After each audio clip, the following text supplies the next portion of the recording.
Alif, temanya betul tidak apa yang disembah oleh umat Islam sama dengan apa yang disembah oleh Moshe alaihi shalom, ataukah yang sama itu apa yang disembah oleh Kristen? Itu temanya.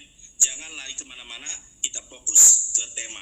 Jadi nanti moderator mohon diingatkan ketika diskusi sudah melenceng kemana-mana, fokus kepada tema. Fokus tema. Begitu ya, terima kasih. Baik. Siap.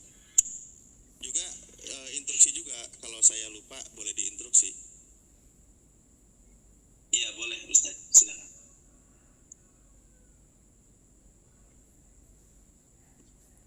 Gimana? Mulai? Iya, mulai. Ada yang mau disampaikan dulu dari Saya sudah. Langsung aja Ustaz. Waktu sudah ini ya. Langsung buka. Oke, opening statement dari siapa dulu? Kesepakatan? Opening statement Kiamat dulu nggak apa-apa. Barat dulu. Oke, Kiamat dulu. Iya, Mbak Nandar. Iya, Oke, baik. Saya coba dulu ya. Saya coba buka ya. Bismillahirrahmanirrahim. Assalamualaikum warahmatullahi wabarakatuh.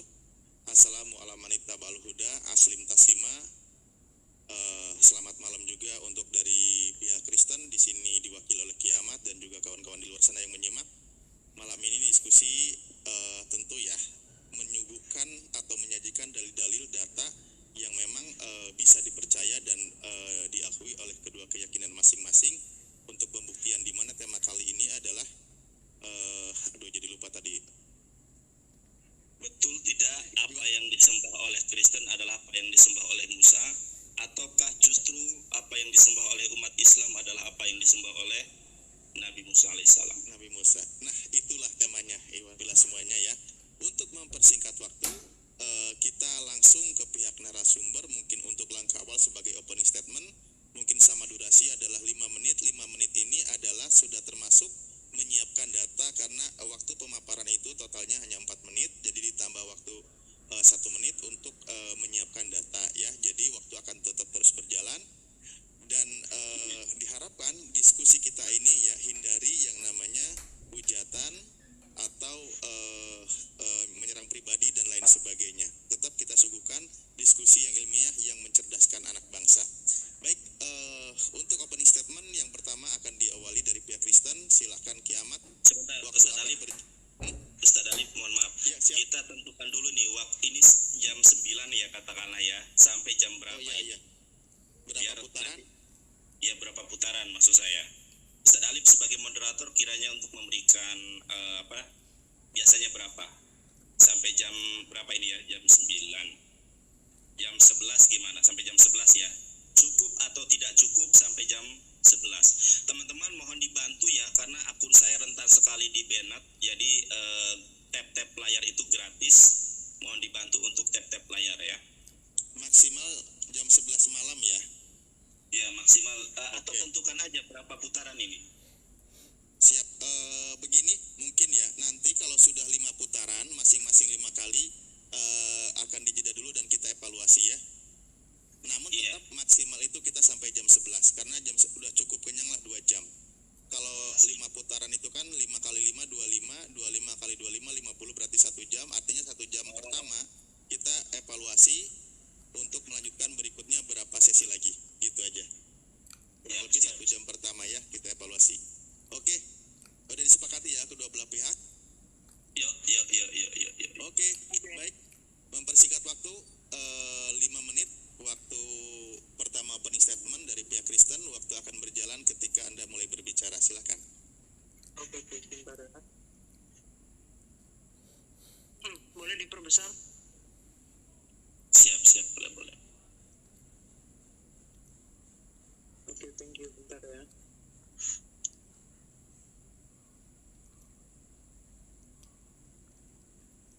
Oke, ya.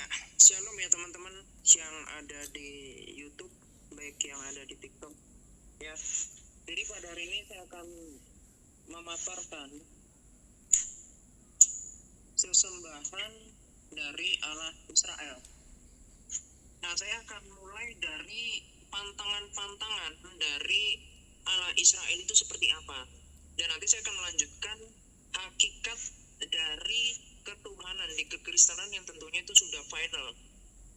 Nah, salah satunya misalkan di dalam Imamat 26 ayat 1. Di sini Allah Israel, Allah Abraham, Ishak dan Yakub itu menentang keras dengan adanya apa di sini? Berhala. Jadi dikatakan, janganlah kamu membuat berhala bagimu dan patung dan tugu berhala. Janganlah kamu dirikan bagimu juga batu berukir. Janganlah kamu tempatkan di negerimu untuk sujud menyembah kepadanya. Tentu kita harus tahu makna dari menyembah itu apa. Menyembah itu bukan berarti seperti orang berdiri lalu duduk gitu ya, bukan.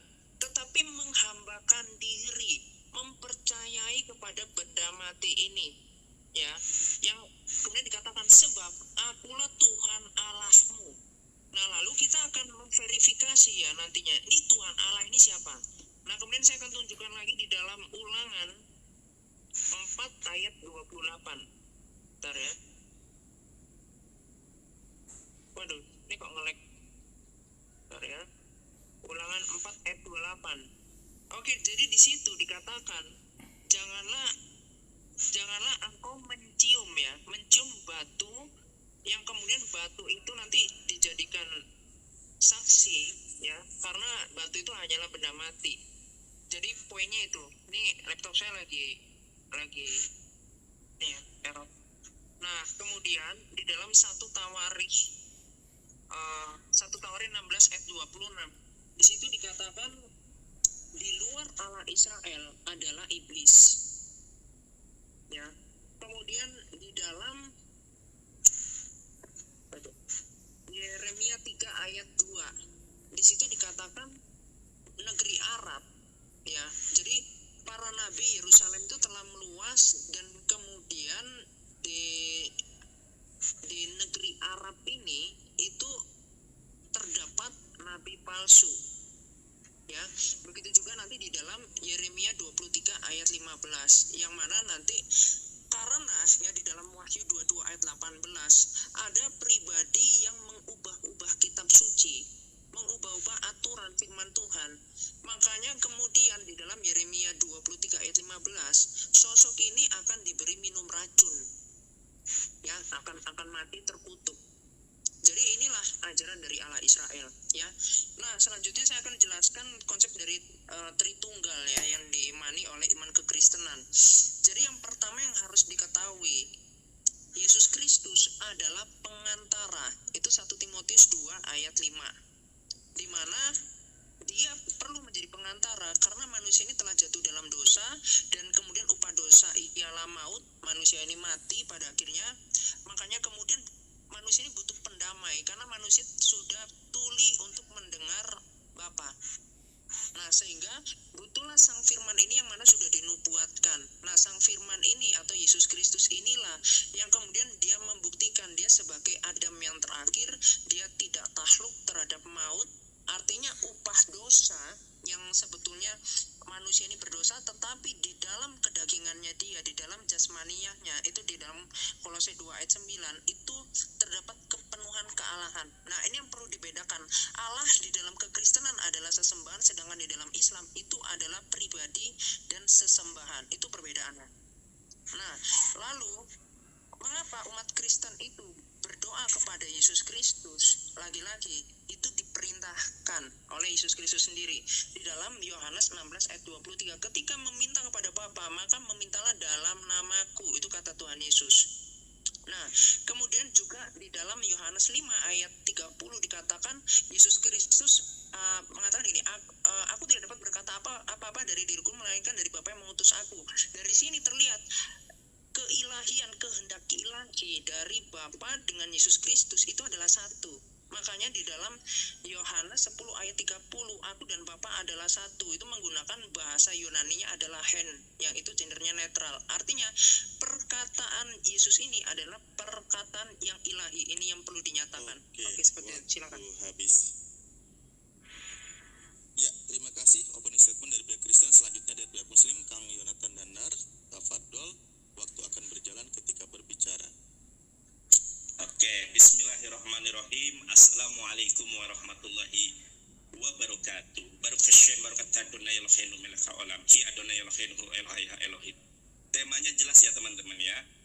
Temanya adalah betulkah apa yang disembah oleh umat Islam adalah apa yang disembah oleh Moshe alaihi shalom, ataukah sesembahan Kristen itulah apa yang disembah oleh Moshe alaihi shalom. Sebetulnya saya berharap bahwa ketika pembukaan itu ada sebuah pembuktian betul atau tidak bahwa Musa itu menyembah Yesus Kristus, atau Musa itu menyembah Roh Kudus, atau Musa itu menyembah Tuhan yang menjelma menjadi manusia. Itu yang ingin saya dapatkan dari perdiskusian ini. Namun rupanya saudara-saudara yang terkasih, saya tidak mendapatkan itu. Sesuai dengan tema, saya akan membuktikan kepada saudara-saudara yang terkasih bahwa apa yang disembah oleh umat Islam itu adalah apa yang disembah oleh Moshe alaihi shalom. Kita buktikan datanya ya. Ini kiamat, saya ajari kamu caranya berdiskusi, saya ajari kamu caranya berdata dengan literasi yang otoritatif, saudara. Nah, kita lihat ya, saudara. Sebentar ya, ini jadi kebalik nih. Sebentar, nggak apa-apa. Kebalik layarnya, harus saya kembalikan dulu. Nah, teman-teman, saya ajari teman-teman Kristen untuk bernarasi sesuai dengan data dan fakta ya. Nah, kita buktikan sesuai tema. Kita lihat di dalam Sefer Shemot, pendebat Kristen di Indonesia tidak ada yang menguasai original teks ya. Saya belum pernah mendapatkan pendebat Kristen yang mampu original teks, makanya mereka tidak dapat memahami Tuhan yang benar. Saudara-saudari yang terkasih, kita baca nih di dalam Sefer Shemot Perek Esrim Misfar Sutayim. Saya bacakan ya. Bismillahirrahmanirrahim. Anohi Adonai Eloheha asyar fasyatiha me'eret Misraim mibait habadim. Nah, di sini disebutkan saudara, aku adalah Allah Tuhan kamu ya. Asyar fasyatika me'eret Misraim mibait habadim. Aku adalah Allah Tuhan kamu yang membebaskan kamu dari negeri Mesir, dari perbudakan. Nah, temanya adalah apa yang disembah Musa, betul nggak apa yang disembah oleh umat Islam? Kita lihat di dalam tafsir yang otoritatif, namanya tafsir Rabbi Sa'dia Gaon. Siapakah Tetragrammaton Yud He Vav He? Kita lihat ini ya. Ini tulisannya Ibrani, tapi cara bacanya adalah Arabik, yang disebut sebagai Yudeo-Arabik. Saya bacakan kepada teman-teman ya. Innallaha rabbuka alladzi akhrajtaha min balad Mesir min bait al-ubudiyah. Innallaha, sesungguhnya Allah.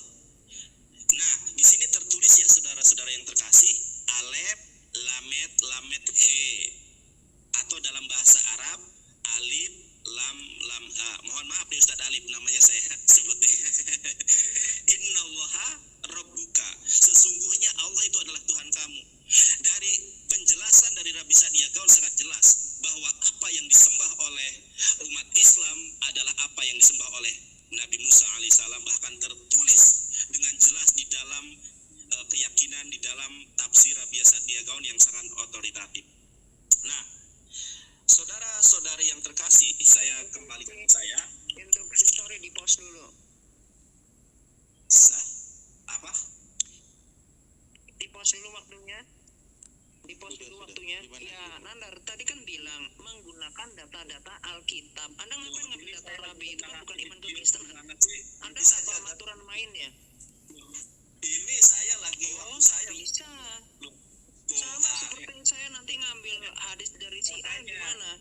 Ya, bisa. Tidak ada debater Kristen yang mampu mengalahkan saya menggunakan Alkitab Perjanjian Lama. Nah, itu namanya kamu menggunakan data-data. Loh, itu nggak ada kaitannya dengan iman kekristenan. Kok kamu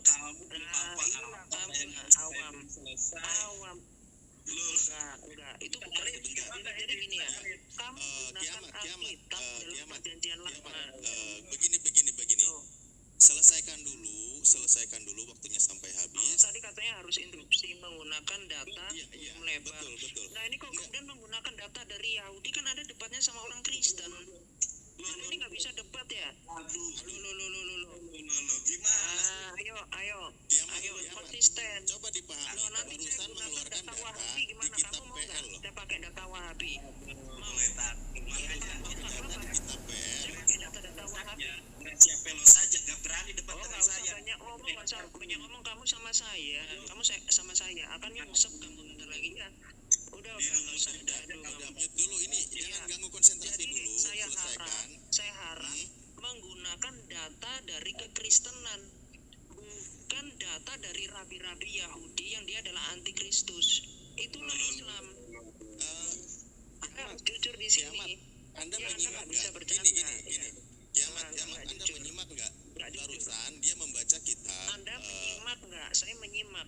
Iya sebentar Nah, dulu, gimana? sebentar. Coba kita pahami dulu. Yang barusan dibaca adalah Semot. Iya kan? Terus Kitab itu, terus itu iman Semot itu kekristenan. Tanya kitab siapa itu? Kitab siapa? kitab Yahudi. Kitab Yahudi yang Kitab Yahudi. Berarti kita Terus sepakati itu dulu. kekristenan nggak? Enggak. Kekristenan Sekarang gini. Berarti kitab Yahudi itu tidak ada di kitab Anda. Berarti saya boleh pakai Wahabi. Enggak, Data sebentar. Wahabi. Itu sepakati dulu. Kitab Yahudi tidak dipakai di kitab Anda atau gimana? Perjanjian lama murid Yesus pun orang Yahudi. Lah iya, makanya kan itu kitab resmi di kitab Anda yang diakui kan? Ya, tapi bukan agama Yahudi. Anda harus tahu itu. Nah, itu nanti kau bantah. Kekristenan. Makanya Iya. kalau tidak sepakat Nah, kau tapi kalau bantah kemudian nanti. nggak bisa, itu namanya nggak konsisten. Kalian itu bikin aturan tapi justru kalian langgar sendiri. belum apa-apa Jadi sudah repot. Kalian ini gimana sih? belum apa-apa sudah kalah Gimana nggak bisa ya? Kalau dari Alkitab nggak bisa ya nandar ya? Nah, nggak Lah bisa itu kan? Alkitab. Ya udah nggak apa-apa, Kiamat. pakai data Rabi aja, pakai data Rabi aja nggak apa-apa. Silakan kita lihat mau sampai mana sih nandar itu. Iya nggak apa-apa. Lanjut. Yang Sorry ya, barusan saya dibaca, pause yang karena itu barusan saya mau dibaca bikin itu, kebodohan aja. yang barusan Iya, dibaca saya itu itu mau menunjukkan sedang kebodohan tidak Anda menyinggung aja. Yesus, Kiamat. Ketidakkonsistenan ketika dia bernarasi. Nggak apa-apa, sekarang kan kita udah lihat ternyata nandar itu bodoh. Nggak apa-apa, sekarang lanjut. aduh tuh kan Enggak, waktu barusan saya jadi baca ulangan berapa? Kang Yonat biar saya catat, saya lupa tadi nyatet. jadi lupa saya tadi ngomong sampai mana tadi. Kamu ganggu aja Mbak Mat. Yang barusan dibaca itu di Peter Semot Ferek Esri Misfal Setayim, kitab Keluaran pasal 20 ayat kedua. Keluaran pasal 10. Keluaran 20 ayat kedua. Sorry.